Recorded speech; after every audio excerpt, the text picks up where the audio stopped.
brought to you by 5paisa.com. Download the app now. नमस्कार, मेरा नाम है दर्पण और आप देख रहे हैं हमारा डेली फाइनेंशियल बुलेटिन खर्चा पानी, जिसमें आज हम 3 बड़ी खबरों पर चर्चा करेंगे। अंशुमन जी, क्या है ये खबर? दर्पण खर्चा पानी के इस एडिशन में आप सबका स्वागत है। सबसे बड़ी खबर आज की 6 लाख करोड़ रुपए का एसेट मॉनेटाइजेशन प्लान है जो सरकार ने कल घोषित किया है और ये बताया है कि वो क्या क्या चीजें बेचने वाली है। उस खबर पर हमारा आज फोकस रहेगा, लेकिन हम उस पर बाद में आएंगे।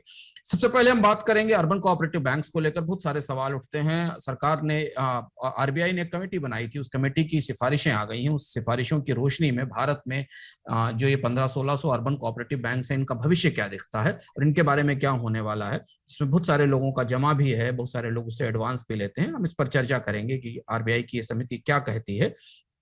हम एक और मामले की चर्चा करेंगे जिसमें मारुति पर कंपटीशन कमीशन ऑफ इंडिया ने अनफेयर ट्रेड प्रैक्टिसेस के मामले में जुर्माना लगा दिया है। वो क्या पूरा मामला है, हम इस पर बात करेंगे। और अंत में हम उस बड़ी खबर पर चर्चा करेंगे जो आज आज सुर्खियों में सबसे ऊपर है कि सरकार बड़े पैमाने पर सरकारी संपत्तियों का मोनेटाइजेशन करने जा रही है। उस मोनेटाइजेशन का मतलब क्या है और उसके पेचोक हम क्या हैं, इन पर हम बात करेंगे। जी, तो सबसे पहले जैसा आपने बताया, चलते हैं पहली खबर पर। जो आरबीआई के पैनल की जो राय आई है उसमें कई चीजें हैं। जैसे एक दो चीजें मैं भी पढ़ा था कि छोटे स्तर पर ऑपरेट करने वाले यूसीबी यानी अर्बन कोऑपरेटिव बैंक्स को अंडर वन अम्ब्रेला लाया जाए। 4 टियर में ये होते हैं। बैंकिंग रेगुलेशन एक्ट में अमेंडमेंट हो जाने के बाद अब कोऑपरेटिव बैंक्स पर आरबीआई की पकड़ और ज्यादा मजबूत हुई है। इस सब के बारे में अंशुमन जी विस्तार पूर्वक अगर आप समझा पाएंगे, क्या update? Urban cooperative banks Bharat के बैंकिंग सेक्टर का एक महत्वपूर्ण हिस्सा है। हम पिछले 3-4 साल से भारत के इस कोऑपरेटिव बैंकिंग सेक्टर में लगातार संकट देख रहे हैं। बराबर हम देखते हैं कि रिजर्व बैंक किसी अर्बन कोऑपरेटिव बैंक्स पर रोक लगा देता है, किसी को डिपॉजिट्स रोक देता है, किसी पर पाबंदियां लगा दी जाती हैं। और ये पूरा का पूरा कोऑपरेटिव बैंक्स का सेक्टर जो शहरी कोऑपरेटिव बैंक है वो एक गहरी मुश्किल में है। जैसा कि दर्पण आपने इशारा किया कि सरकार ने बैंकिंग रेगुलेशन एक्ट में बदलाव करके रिजर्व बैंक को कोऑपरेटिव बैंकों पर नियंत्रण के नए अधिकार दे दिए हैं। इससे पहले कोऑपरेटिव बैंक किसका टर्फ था ये पता नहीं था। उसमें पॉलिटिकल अपॉइंटमेंट होते थे जो कि सत्तारूढ़ दल की तरफ से आते थे और उसके बैंकिंग ऑपरेशन आरबीआई के पास रहते थे। तो शहरी कोऑपरेटिव बैंकों की समस्या देखने के लिए, उनके संकट को देखने के लिए और उन्हें नए सिरे से प्रबंधन करने के लिए आरबीआई ने कमेटी बनाई थी।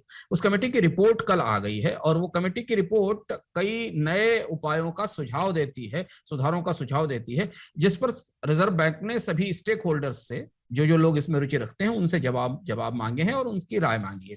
इससे पहले हमारे लिए समझना जरूरी है दर्पण कि अर्बन कोऑपरेटिव बैंक आखिर हैं क्या, कितने हैं और भारत के बैंकिंग स्पेस में उनका रोल क्या है। भारत में करीब करीब 1539 अर्बन कोऑपरेटिव बैंक हैं जो 1967 में 1100 के आसपास थे, यानी कि उनकी संख्या बढ़ते बढ़ते 1540 के आसपास आ गई है। इनमें करीब 3000 करोड़ रुपए के एडवांसेस हैं, यानी इन्होंने 3000 करोड़ के कर्ज दे रखे हैं लोगों को, और इनमें 5000 करोड़ के आसपास के करीब डिपॉजिट्स मौजूद हैं। इनके बारोअर्स की संख्या 67 लाख ही है। छोटे नंबर, इनसे कर्ज लेने वालों का नंबर छोटा है, लेकिन कमेटी ये मानती है कि जिस लेवल पर जाकर ये लेंडिंग करते हैं, जिन छोटे लोगों को ये पैसा देते हैं, जिनको कैपिटल की या क्रेडिट की मदद देते हैं, उनकी दृष्टि से ये नंबर काफी बड़ा है। अगर आप पूरा बैंकिंग स्पेस देखें तो अर्बन कोऑपरेटिव बैंक्स की हिस्सेदारी डिपॉजिट्स में 3.2%, 3.4% है। ऑब्वियस है कि पब्लिक सेक्टर बैंक, सरकारी बैंक 50-58% से ज्यादा का हिस्सा रखते हैं। फिर उसके बाद प्राइवेट सेक्टर बैंक्स आते हैं जो 26-27% का हिस्सा रखते हैं टोटल डिपॉजिट्स में, जितना डिपॉजिट बैंकिंग सिस्टम में है। अर्बन कोऑपरेटिव बैंक्स का हिस्सा 3.24% है और जो एडवांसेस इन्होंने दिए हैं, जो कर्ज दिए हैं, उनमें इनका हिस्सा 3% से भी कम है, 2.69% है। तो ये है वो स्पेस। इस स्पेस में कई तरीके की समस्या है। इस स्पेस में कैपिटल की समस्या है। हमने पीएमसी बैंक को डूबते देखा, जो हमारे ताजे जहन का सबसे बड़ा स्कैम और सबसे बड़ा संकट था। हमें कर्नाटक में, उत्तर प्रदेश में, महाराष्ट्र में लगातार ऐसी खबरें सुनने को मिलती हैं कि अर्बन कोऑपरेटिव बैंक डूब गए हैं, उनके पास पैसा नहीं है, उनके एडवांसेस फंस गए हैं, क्योंकि उनका कैपिटल बेस बहुत छोटा होता है। 1-2 बड़े कर्ज लेने वाले लोग आ जाएं और डिफॉल्ट हो जाएं तो बैंक के लिए चलना मुश्किल हो जाता है। इस दृष्टि से ये इस समिति ने कई सारी लंबी सिफारिशें की हैं। उन सिफारिशों से का जो सबसे महत्वपूर्ण पहलू है वो दो महत्वपूर्ण पहलू हैं। एक तो ये कि ये समिति, जैसा आपने बताया, कि अर्बन कोऑपरेटिव बैंक्स को उनके डिपॉजिट के आधार पर, उनके डिपॉजिट बेस के आधार पर अलग अलग कैटेगरी में बांटने के लिए कहती है कि आप टायर ए के, मतलब पहली श्रेणी के अर्बन कोऑपरेटिव बैंक हो, फिर दूसरी श्रेणी के कोऑपरेटिव बैंक हो। दो बड़ी चीजें कहती है ये रिपोर्ट। एक तो ये कि जो बड़े बैंक हैं अर्बन कोऑपरेटिव बैंक्स की श्रेणी में, जिन्हें मैं रिपोर्ट अपने सामने खोल रहा हूं, जिन्हें इस समिति ने रखा है बड़े बैंकों की कैटेगरी में। उनकी कैटेगरी में आपको खोल के ऐसे बैंक जो 10,000 करोड़ रुपए से ऊपर के डिपॉजिट्स रखते हैं, 10,000 करोड़ रुपए से ऊपर के डिपॉजिट्स बेस वाले बैंक हैं इनको। और तीसरी श्रेणी में वो बैंक हैं जिनके पास 1,000 करोड़ से 10,000 करोड़ तक के जमा हैं। इन्हें थोड़ी और ज्यादा स्वाधीनता देने की, इन्हें और ज्यादा स्वायत्तता देने की, इन्हें और ज्यादा सेवाओं में विस्तार करने की, और इन्हें पूंजी बाजार से पूंजी उठाने की, चाहे वो डिबेंचर जारी करें या बाकी चीजें जारी करें, उसके जरिए इन्हें कैपिटल बेस मजबूत करने की छूट देने की सिफारिश इस समिति ने रिजर्व बैंक से की है। दूसरी जो महत्वपूर्ण सिफारिश है वो ये कि इन बैंकों का एक बड़ा ऑर्गेनाइजेशन, संगठन, अम्ब्रेला ऑर्गेनाइजेशन बनाया जाए, जिसे जो बहुत सारे नए सुधार इन बैंकों में प्रेरित करे। और सबसे महत्वपूर्ण तीसरी सिफारिश यह है कि जो कमजोर और छोटे बैंक हैं उनका विलय किया जाए, उनका मर्जर किया जाए। समिति कहती है कि आरबीआई को इसमें कोई दखल नहीं देना चाहिए, बल्कि इस प्रक्रिया को सहज करना चाहिए कि छोटे बैंक्स का आपस में मर्जर हो जाए। समिति कहीं ना कहीं इस बात को महसूस करती है, अगर आप पूरी रिपोर्ट पढ़ें, कि उसको लगता है कि जो 100 करोड़ रुपए तक के डिपॉजिट साइज वाले बैंक हैं, या 100 से 1,000 करोड़ रुपए तक के डिपॉजिट साइज वाले बैंक हैं, उनकी पहुंच तो बहुत निचले स्तर तक है, पर बाजार की जो उठापटक है, जो वैगरीज हैं, जो क्राइसिस है, जो डिफॉल्ट्स हैं, उन्हें झेल पाने की क्षमता उन छोटे बैंकों में नहीं है।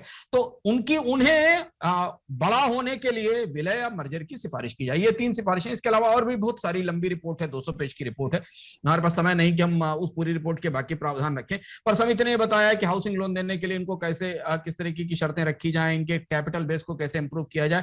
पर अब हमारे पास, सरकार के पास और रेगुलेटर के पास, यानी आरबीआई के पास, अर्बन कोऑपरेटिव बैंकों को लेकर सारा मसाला मौजूद है। उसके पास अधिकार आ गए हैं जो बैंकिंग रेगुलेशन एक्ट के तहत किए गए हैं। उसके पास एक समिति की सिफारिश आ गई है।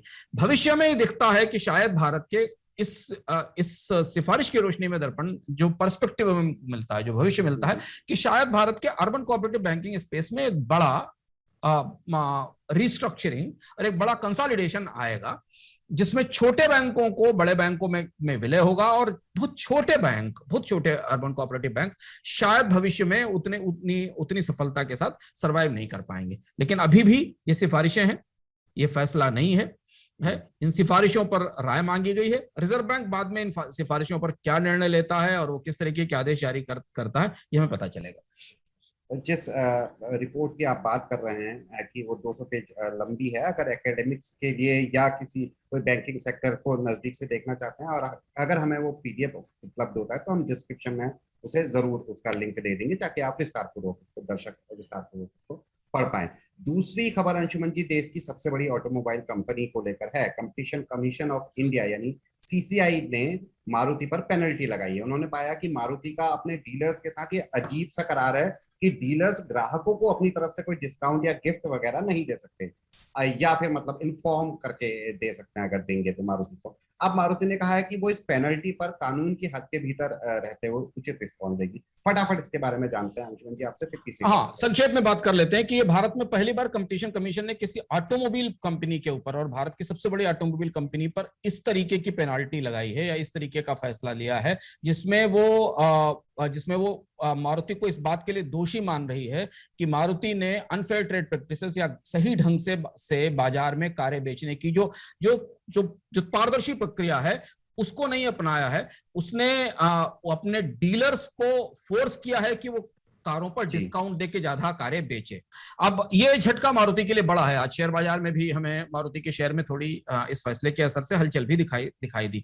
200 करोड़ रुपए की पेनाल्टी है। मारुति ने कहा है कि वो कानूनी तौर पर इसे चुनौती देगी, जो कि विकल्प कंपटीशन कमीशन के फैसलों के खिलाफ खुला हुआ है। लेकिन अगर आप इसके भीतर जाकर देखो ना दर्पण, तो ये भारत में जो ऑटोमोबाइल डीलर्स और ऑटोमोबाइल कंपनियों के बीच का जो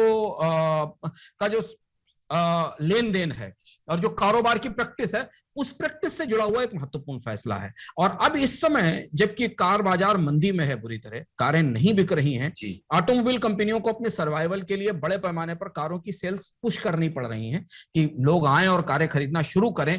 कंपनियों के मार्जिन्स पूरी तरह टूटे हुए हैं। हमने देखा मारुति ने पिछले मंदी के दौरान लगातार अपनी कारों की कीमतें बढ़ाई हैं, तो वो कंपनियां अपनी लागत बढ़ा रही हैं, डीलर्स को इस बात के लिए फोर्स कर रही हैं कि वो थोड़ा ज्यादा रिस्क अपने सर पर लें, वो थोड़े ज्यादा डिस्काउंट ऑफर करें। ये वो खींचतान है जो डीलर और ऑटोमोबाइल मैन्युफैक्चरर्स के बीच में आ गई है। इसके पीछे कहीं ना कहीं मंदी का एक बड़ा असर है, क्योंकि कारों की सेल्स नहीं है और वो झगड़ा पहुंच के अब कंपटीशन कमीशन के पास पहुंच गया है। मारुति इसका क्या जवाब देगी, मारुति इसे कैसे काउंटर करेगी, क्या वही जुर्माना चुकाएगी, ये हमें थोड़े समय बाद पता चलेगा। लेकिन ऑटोमोबाइल कंपनी सेक्टर में डीलर और मैन्युफैक्चरर्स का जो रिश्ता है, उसमें इससे एक खींचतान दिख रहा है। जी अंशुमन जी, जैसा आपने शुरू में इशारा किया था कि आज की सबसे बड़ी खबर हम लास्ट में लेंगे, तो तीसरी और आज की सबसे बड़ी खबर है निजीकरण से जुड़ी। इनफैक्ट स्पेसिफिक होकर कहें तो एसेट मोनेटाइजेशन से जुड़ी। एक तरफ नीति आयोग के सीईओ अमिताभ कांत ने ईटी को एक इंटरव्यू दिया है, मैं पढ़ रहा था उसके बारे में उसको, और रोड मैप की भी बात हो रही है। सर, सरकार ने मोनेटाइजेशन के लिए कुल 13 सेक्टर्स आइडेंटिफाई किए हैं। साथ ही साथ एयरलाइन इंडस्ट्री से जुड़ा हुआ भी मोनेटाइजेशन को लेकर सवाल है, तो इस बारे में आपके पास काफी जानकारियां हैं, वो आपसे पूछे। कई सारी चीजें मोनेटाइजेशन को लेकर, एसेट मोनेटाइजेशन को लेकर चर्चा में है। जो लोग हमें लगातार सुन रहे हैं या देख रहे हैं खर्चा पानी या अर्थात में, उन्हें याद होगा कि हमने लगभग एक साल पहले पिछले साल नवंबर दिसंबर में इस महासेल का जिक्र किया था कि यह महासेल लगने वाली है। इस महासेल की तैयारी पिछले 1-1.5 साल से लगातार सरकार के भीतर चल रही थी और अब आधिकारिक रूप से सरकार ने इस एसेट मोनेटाइजेशन के कार्यक्रम की घोषणा कर दी है। इसमें कई सारे पेच हैं, कई सारे सवाल हैं, कई सारी उलझने हैं जिन्हें हम थोड़ा संक्षेप में, थोड़ा विस्तार में समझने की कोशिश करेंगे। पहले ये जानना जरूरी कि सरकार बेचने क्या जा रही है और वो कैसे बेचेगी, हम इस पर बाद में आएंगे। सरकार बेचने जा रही है 26,700 किलोमीटर के नेशनल हाईवेज, जो रोड सेक्टर का हिस्सा है। सरकार बेचने जा रही है 400 रेलवे स्टेशन, 150 ट्रेनें और रेलवे के ट्रैक्स, और जो बाकी शेड्स हैं रेलवे के, उनको बेचने जा रही है या किराए पर देने जा रही, दोनों काम होने वाले हैं। इसे बेचना ना माना जाए, लीज आउट करना माना जाए, क्योंकि सरकार ने इसे लीज आउट करना कहा है। मोनेटाइजेशन का मतलब है कि उन्हें लीज पर दिया जाएगा और उनसे सरकार किराया वसूलेगी। ये स्पष्टता नहीं है, इस पर हम आगे आएंगे। इस मोनेटाइजेशन कार्यक्रम का हिस्सा है पावर ट्रांसमिशन लाइनें। 42,300 किलोमीटर के सर्किट किलोमीटर की ट्रांसमिशन नेटवर्क इसका पार्ट है। 5,000 मेगावाट का hydro solar wind assets, NHPC, NTPC और एनएलसी का पावर जनरेशन इसका पार्ट है। नेचुरल गैस की करीब 8,000 किलोमीटर गेल की पाइपलाइन इसका पार्ट है। प्रोडक्ट पाइपलाइन जो तेल कंपनियों की हैं, वो करीब 4,000 किलोमीटर की आईओसी और एचपीसीएल की पाइपलाइन इसका पार्ट है। टेलीकॉम कंपनियों का करीब 2.86 लाख किलोमीटर का फाइबर, बीएसएनएल और एमटीएनएल का इसका पार्ट है। वेयर हाउसेस इसका पार्ट है। माइनिंग में 160 कोल माइंस प्रोजेक्ट हैं जो पहले से उसमें शामिल थे, वो उसका पार्ट है। 25 एयरपोर्ट हैं जिनका जिक्र आप कार्यक्रम से पहले कर रहे थे कि 25 एयरपोर्ट्स हैं। 31 पोर्ट प्रोजेक्ट्स हैं, 9 पोर्ट्स में बर्थ वगैरह, और 2 नेशनल स्टेडियम हैं, इसका पार्ट है। इसके अलावा होटल्स भी शायद इसमें शामिल किए जाएंगे। ये पूरी की पूरी पाइपलाइन 4 साल के लिए तैयार की गई है, जिसमें 6 लाख करोड़ रुपए उठाए जाने हैं, 6 लाख करोड़ रुपए से जुटाए जाने। यह कार्यक्रम 4 साल तक चलेगा। फुटकर में इस पर चर्चा पहले से होती रही थी। बजट में सरकार ने बड़े पैमाने पर इसकी घोषणा भी की थी और ये कहा था कि इसके विस्तृत ब्यौरे आएंगे। समय इसमें क्यों लगा? क्योंकि ये सारी एसेट्स, जिन एसेट्स को मॉनेटाइज किया जाना है, यानी जिनसे पैसा निकाला जाना है या जिनसे पैसा लिया जाना है, ये सारी एसेट्स अलग अलग मंत्रालयों के मातहत होती हैं और उन मंत्रालयों को कोऑर्डिनेट करना नीति आयोग और कैबिनेट सेक्रेटरी ने उन्हें तैयार किया, बताया, फिर आइडेंटिफाई किया और उसके बाद उन्हें सरकार ने सामने रखा है। अब यहाँ दो बड़ी दुविधाएं और दो बड़े उलझन इस एसेट मॉनेटाइजेशन। जी, जैसे समय क्यों लगा, मैं केवल एक और चीज जोड़ना चाहूंगा कि कोविड वगैरह की वजह से भी समय लगा, उसके बाद फिर आप जो दो बातें बताना चाहते हैं क्या इसके नहीं, वजह हाँ, से भी? कोविड से ज्यादा महत्वपूर्ण ये था कि पहले सरकार को अपने भीतर जो मंत्रालय है उनको कन्विंस करना जरूरी था कि आईओसी से कहा जाए कि वो कौन सी पाइपलाइन देगी, उस पाइपलाइन की फिजिबिलिटी क्या है। इस प्रक्रिया में 1-1.5 साल का समय लगा इन्हें आइडेंटिफाई करने के लिए। ये अपने तरीके का भारत के पिछले 25 साल के इतिहास में पहला कार्यक्रम है जहां सरकार डिसइन्वेस्ट करने नहीं जा रही है, प्राइवेटाइज करने नहीं जा रही है। दो चीजें समझना जरूरी है, ना तो ये डिसइन्वेस्टमेंट है, यानी इसमें सरकार अपनी हिस्सेदारी नहीं बेच रही है किसी को, शेयर बाजार में सूचीबद्ध नहीं करा रही है, और ना ही ये प्राइवेटाइज करने जा रही है, बल्कि सरकार एक चलती हुई कंपनी के सिस्टम में से एक एसेट निकाल रही है। जैसे कि उन्होंने 8000 किलोमीटर की गेल की पाइपलाइन निकाल ली है और वो पाइपलाइन सामने रखकर उसे किराए पे दिया जाएगा कि प्राइवेट कंपनी, कोई रिलायंस या कोई भी कंपनी आए और उसका इस्तेमाल कर सके। वो रेलवे स्टेशन बेचने नहीं जा रही है, बल्कि रेलवे बेचने नहीं जा रही, पर रेलवे स्टेशन को मोनेटाइज करने की कोशिश कर रही है। जो ब्यौरा या जो मोटा मोटा ब्यौरा हमें कल सुनने को मिला दर्पण, उसका मतलब यह है कि सरकार इसको लीज करना चाहती है और इसकी ओनरशिप अपने पास रखना चाहती है। यानी मतलब ऐसे समझे कि 5000 मेगावाट के हाइड्रो, सोलर और विंड एसेट्स हैं एनटीपीसी, एनएचपीसी और एनएलसी के। अब वो कोई एक प्लांट होगा, उस प्लांट का एक हिस्सा होगा। सरकार इस कोशिश में है कि कोई निजी प्राइवेट कंपनी आए और उस प्लांट को चलाने की जिम्मेदारी ले ले और उसमें से एक रेवेन्यू का हिस्सा सरकार को देने लगे। वो उस पर उसका हक नहीं होगा, उसकी मिल्कियत नहीं होगी, सरकार उसे बेचेगी नहीं, एक निर्धारित समय के बाद सरकार उसे वापस अपने पास ले सकती है। ये मॉडल इस मोनेटाइजेशन कार्यक्रम के भीतर दिखता है। इससे यह महसूस होता है कि सरकार इन्हें डाइवेस्ट नहीं करेगी, इन्हें बेचेगी नहीं, बल्कि इन्हें रेवेन्यू के जनरेशन के टूल के तौर पर इस्तेमाल करेगी। सुनने में ये एक बेहतर मॉडल दिखाई देता है, पर व्यवहारिक रूप से इसकी बहुत सारी चुनौतियां हैं जमीन पर, जो आने वाले समय में हमें दिखाई देंगी। पहली चीज तो ये कि क्या कंपनियां सिर्फ किराए पर हाईवे लेंगी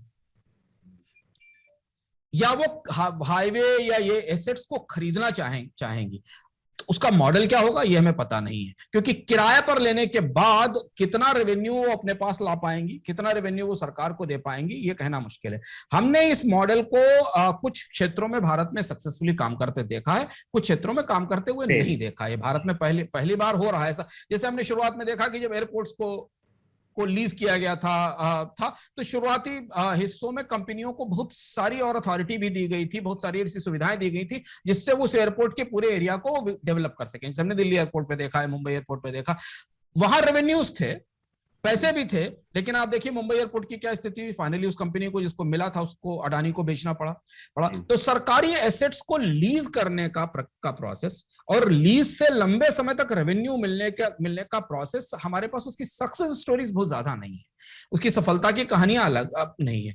दूसरी चीज ये कि ये किसी एक क्षेत्र की बात नहीं है। पेट्रोलियम सेक्टर का बिजनेस प्रोफाइल हाईवे सेक्टर के बिजनेस प्रोफाइल से बिल्कुल अलग है। बिल्कुल अलग है। स्टेडियम चलाने का कारोबार एयरपोर्ट चलाने के कारोबार से या पोर्ट चलाने के कारोबार से बिल्कुल अलग है, और हर कारोबार में रिटर्न का, रेवेन्यू का, बिजनेस मॉडल का एक अपना डिफरेंट डायमेंशन है, एक अलग आयाम है। जितना पैसा आप शायद एयरपोर्ट को में लीज से कमा पाएंगे, उतना पैसा आप स्टेडियम की लीज से नहीं कमा पाएंगे। वो तो अब ये इतना जटिल और इतना बड़ा कार्यक्रम सरकार ने सामने रखा है, जिसमें पहली चीज तो ये कि क्या बाजार को ये लीज मॉडल पसंद आएगा। बाजार को ये मॉडल पसंद आएगा कि आप 25 साल या 30 साल की लीज की पे एक एयरपोर्ट दे दीजिए किसी को, और वो उस एयरपोर्ट से हर साल सरकार को इतना रेवेन्यू कमिट कर दे और उसके बाद वो उसका इस्तेमाल करे, और उसके बाद सरकार उसे वापस ले ले। ये लगभग वैसा ही जैसे कि टेलीकॉम कंपनी को स्पेक्ट्रम दिया गया। स्पेक्ट्रम नेशनल रिसोर्स था, उनसे कहा गया कि इसका इस्तेमाल करिए, इससे लोगों को सर्विसेज प्रोवाइड करिए और उसमें जो कमाई होती है उसमें एक हिस्सा सरकार को दीजिए। हमने कितनी झंझट पिछले 25 साल में इस स्पेक्ट्रम के एलोकेशन और इसके किराए और इसकी फीस को लेकर देखी, जो अभी तक हम AGR के मामले में देख रहे हैं, जिसके कारण भारत में एक कंपनी गहरे संकट में फंस चुकी है। तो ये जो लीज का मॉडल है ये कितना महत्वपूर्ण है, पहली चीज। दूसरी महत्वपूर्ण बात इसमें दर्पण ये कि 6 लाख करोड़ का नंबर आया कहां से है, इसका कोई जवाब नहीं, क्योंकि इन एसेट्स को तो कभी मोनेटाइज किया नहीं गया अभी तक। इनका वैल्यूएशन क्या है, इन्हें कैसे वैल्यू किया जा रहा 6 लाख करोड़ के तौर पर इन्हें क्या सरकार ने वैल्यूएशन का कोई प्रपोजल नहीं रखा। बाजार में ये एसेट्स ऐसे तो मिल नहीं रही है कि साहब 2 एयरपोर्ट बिक रहे हैं तो आप कंपेयर कर लीजिए कि एक एयरपोर्ट जो है वो 100 का बिकेगा और दूसरा 125 का बिकेगा। तो ये तो सरकार की मोनोपोली एसेट्स हैं, तो इनका मार्केट में डिमांड कितनी है और उस डिमांड के आधार पर इनका वैल्यूएशन तय होगा। तो ये बात सवाल पूछने पर सरकार के सामने भी स्पष्ट जवाब नहीं कि 6 लाख करोड़ का आंकड़ा कहां से आया, कितने में हाईवे बिकेगा और हाईवे पे का रेवेन्यू मॉडल क्या है। NHAI जिन हाईवेज को नहीं चला पा रही है, जिन पे कोई रिटर्न नहीं आ रहा, उसको प्राइवेट सेक्टर कैसे चलाएगा। गेल की जिन पाइपलाइनों पर गेल को सही रिटर्न नहीं मिल रहा है, उन्हीं पाइपलाइनों को किराए पर लेकर कौन चलाएगा। तो ये असंख्य किंतु परंतु इस पूरी व्यवस्था के साथ हैं। लेकिन एक बड़े एसेट मोनेटाइजेशन कार्यक्रम की घोषणा की गई है। कितनी चीजें आगे बढ़ती हैं, कहां चीजें रहेंगी, हमारी इस पर निगाह रहेगी। क्योंकि डिसइन्वेस्टमेंट, निजीकरण या एसेट मोनेटाइजेशन इस साल का सबसे बड़ा इकोनॉमिक फ्लेवर है, इस साल की सबसे बड़ी आर्थिक पॉलिसी है। और अगर देखें तो 20 साल से 25 साल से सरकार की सबसे बड़ी ग्रंथि भी है, सबसे बड़ी उलझन भी है, सबसे बड़ी असफलता भी है और दुविधा भी है। तो उस दृष्टि से अगर आप देखें तो ये एक लीप है, एक बड़ी छलांग है, जहां कंपनियां ही नहीं बेचना है, कंपनियों की संपत्तियां भी अलग से किराए पर दी जा सकती हैं। अर्थात में हम इस पर विस्तार से चर्चा करेंगे इस हफ्ते कि भारत का विनिवेश कार्यक्रम कहां खड़ा है, ये सब हो पाएगा कि नहीं हो पाएगा, वास्तविकता जमीन पर क्या है, इस पर हम करेंगे। तब हम कुछ और दूसरे आयामों को इसके साथ समेटने की कोशिश करेंगे। अंशुमन जी, एक छोटा सा सवाल है मेरा चलते चलते कि ये जो इसका मतलब जो समझ में आ रहा है, क्या 6 लाख करोड़ का जो फिगर है, क्या कम से कम अभी तक, जब तक हमारे पास जानकारी नहीं है, क्या हम उसे एक रैंडम नंबर कह सकते हैं और बहुत ही मतलब ये कहा जा सकता है कि रैंडम है या अभी कुछ क्लियर नहीं है? रैंडम नंबर ही है, क्योंकि सवाल है ना कि अभी हमारे पास इनके वैल्यूएशन के मॉडल नहीं है दर्पण। मानिए एक 26,700 किलोमीटर का नेशनल हाईवे, हमें ये तो पता है कि हाईवे, नेशनल हाईवे बनाने की लागत कितनी है, अगर वो एक्सप्रेसवे है या वो 4 लेन या 6 लेन है। पर जो NHAI ने बनाया है हाईवे, उस हाईवे पर उसने अगले 25 साल में कितना रिटर्न एक्सेप्ट किया था, कितना ट्रैफिक बढ़े, कितने लोग डेली ट्रैवल करें, कितने टोल से कितना पैसा आए, ये मॉडल जो वर्कआउट किया गया है उस पूरे हाईवे के लिए किया गया। अब उसका कोई टुकड़ा अगर किसी को दिया जाता है तो उसका वैल्यूएशन कैसे होगा, लीज कितने साल के लिए दिया जाएगा, 25 साल के लिए, 30 साल के लिए, 40 साल के लिए, और क्या जो सरकार रेवेन्यू एक्सपेक्ट कर रही है उतना रेवेन्यू उस एसेट से आएगा, उतना पैसा मिल पाएगा। हमने टेलीकॉम में इसको बहुत बुरी तरह सफल होते देखा है। टेलीकॉम में जब पहली लाइसेंसिंग हुई 1991-92 में, तो ह्यूज बिडिंग आई, कंपनियों ने लाइसेंस फीस ह्यूज बिड की, उनको लगा कि इंडिया में टेलीकॉम में तो पैसा ही पैसा बरसेगा। साल 2 साल के अंदर वो सारा लाइसेंसिंग का मॉडल फेल हो गया, जिसमें फिक्स्ड लाइसेंस फी मांगी गई थी। फिर सरकार ने टेलीकॉम कंपनियों को माइग्रेट कराया रेवेन्यू शेयरिंग के ऊपर कि नहीं, अब आप फिक्स्ड लाइसेंस फी मत दीजिए, आप जितनी कमाई करिए उसमें से हिस्सा देने लगिए। तब उनके गले में जो पत्थर बंधा था वो खत्म हुआ। फिर जब वो रेवेन्यू शेयरिंग आना शुरू हुई तो तब सुप्रीम कोर्ट ने भी कहा कि पिछली तारीख से रेवेन्यू शेयरिंग का पैसा देना शुरू करिए, क्योंकि आपने कैलकुलेट गलत किया है। तो जो सरकारी एसेट्स को लीज करके पैसा कमाने का या सरकारी एसेट्स को किराए पर देकर पैसा कमाने का, चाहे वो वेयर हाउस हो या वो एयरपोर्ट हो, उसके मॉडल में बहुत स्थिरता नहीं है। कुछ जगह वो ठीक काम कर रहा है, एयरपोर्ट्स में थोड़ा बहुत उसने ठीक काम किया है, लेकिन आप आपके सामने रेलवेज है, देखिए रेलवे को ट्रेनों की प्राइवेटाइजेशन का फैसला किया, नहीं हो पाया। हमने खर्चा पानी में चर्चा की थी, कोई तैयारी नहीं, क्योंकि जितना रिटर्न सरकार एक रेल के चलाने से एक्सपेक्ट कर रही है उतना रिटर्न शायद मार्केट को नहीं दिख रहा है।